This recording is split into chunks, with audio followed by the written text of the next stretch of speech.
Welcome everybody back to Boost in Motion, guys. And today, I know you guys love your BMWs because you like Boost. Why you keep talking about BMWs?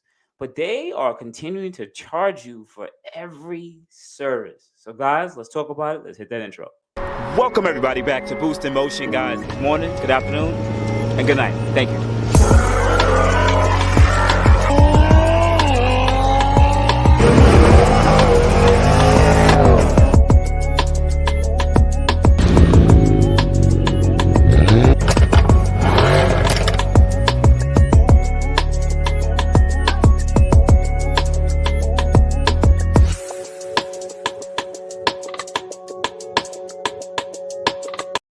So welcome back everybody back to the channel. So first thing, if you're a part of the Boost Motion channel, please hit the like button. Really would appreciate you guys. Continue to show you guys support.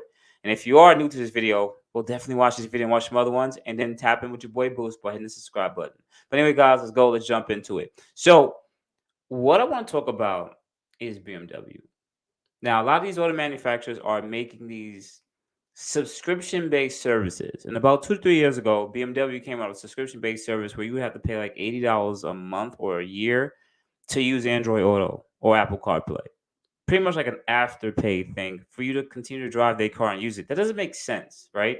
These auto manufacturers, their stuff is already out of date. Once they make a car in 2019, it's already out of date in 2022. So why would someone want to continue to pay a service for so? Anyway, nonetheless, that got canceled. But now, guess what they came out with? You guys are gonna laugh at this one. BMW now wants to charge you guys $18 a month to have heated seats. Yes, in your car that you paid for. You paid extra for heated seats, and they want to charge you more for it. Let's see what they're talking about here.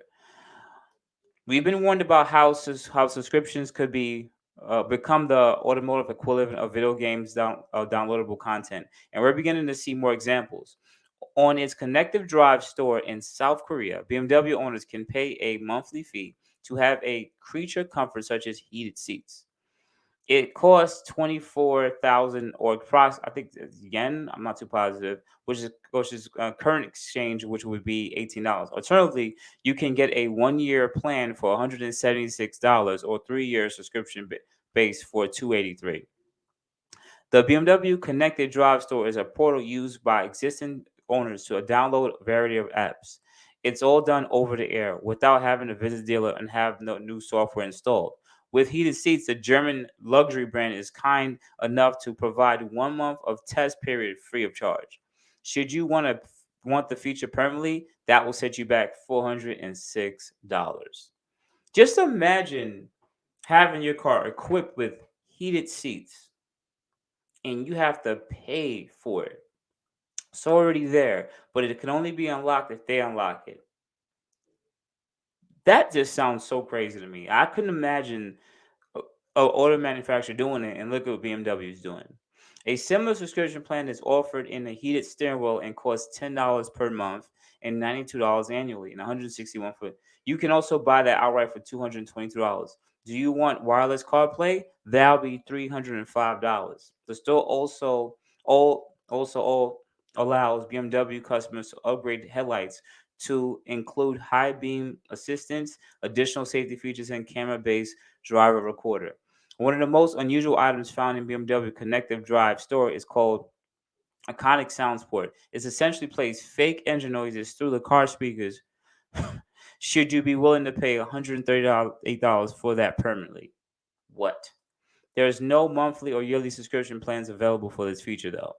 If you're wondering about the potential of in-car subscriptions from a business perspective, Stellantis estimates it will make a whopping $23 billion. Yes, billion a year by the end of the decade, with the risk of stating the obvious. You're paying for features that the car already comes with, at least if you're talking about heated seats and steering wheel. You can already imagine smartphone like jailbreak to unlock these goodies without having to pay an automaker. Doing so will likely result in voiding warranty after taking down the auto manufacturer's paywall. Even if someone is willing to wait until the warranty expires, chances are the person will hack the car the next day to download all those features. Of course, this isn't something new, as upgrades to OBD port have been around for years. Now, I'm gonna tell you guys straight up. I'm gonna give you guys my short consensus. I think this is freaking bullshit. I think that auto manufacturers are trying in the way of updating their stuff, finding a way to update some of their software. I can see this being useful. Like, let's say you have Google Maps installed on your navigation on your car, and then you pay for a yearly service or something, a small fee where they'll update the Google Maps every year.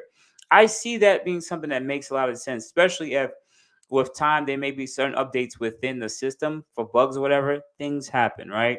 That makes sense to me. But for a car to already, let's say, have heated steering wheel, heated seats, and then you have to pay for a feature the car already has is completely insane. And the idea that you have to pay for the fake engine noises, I can see what someone would want to pay for that. Well, I see why someone would pay for that. That can be an option, but once again, that's a modification that someone's paying. But if the car already has it, why am I paying for it? It's kind of like saying, okay, the car. If it's like having, like, let's say an Infiniti Q50 Red Sport, and they're like, yeah, if you pay us a one-time fee, we'll upgrade it to a 450 horsepower, like a tune, like $1,000 one-time fee. I can see that would make sense, but that's really more performance. But for things that you already paid an option for, or in this way, you don't pay for you get the car as a base, right? But the car is pretty much fully loaded. And if you want certain things, you have to pay them a fee. This is where I think that the dealership wants to make extra money, because if you bought a car fully loaded, that stuff stays with you. That's one time fee. But if you bought the car base, that helps them sell the cars. And then if you want certain features, you pay for it yearly, as long as you continue to drive the car. And or as they said, if you want to modify it on your own, then you could potentially void your warranty. So I can see that would actually pay them in a long term, because some people will do this. We already are okay with making monthly payments for everything else in this world. I can see this being something for a certain culture of people that's okay with this. I don't think Americans will really be okay with this unless all owner manufacturers choose to do so and charge a small fee for doing so. Like, if I could get the car fully loaded Q50 or a Q60 or Q50 fully loaded, and I'm like, I only really need the backup camera and the Bose car system, and that's really it. I don't really need all the other safety features, even though the car has it. Then yeah, that might make my payment a lot cheaper. People may consider doing it, you know. But nonetheless, shout out to BMW for making something stupid and always trying to take more and more money out of people's pockets. This is completely ridiculous. So outside, guys, you have a good morning, good afternoon, good night. I appreciate you guys. You already know what to do. Hit the like button, hit the subscribe button with the bell notification. And outside that, guys, you already know what to do. Hit me up at Boost Motion on G, Facebook, and boostinmotion at gmail.com. Otherwise than that, guys, you have a good day. Appreciate you. Thank you, everybody, for watching. Do appreciate you guys. Love you guys very much. You can also check out the 2 links I posted for some of my other videos. Also, on top of that, if you want to purchase some Boost in Motion merch, definitely check the link that I posted also. And finally, if you've been watching all my videos and you enjoy them, please hit the link to subscribe to my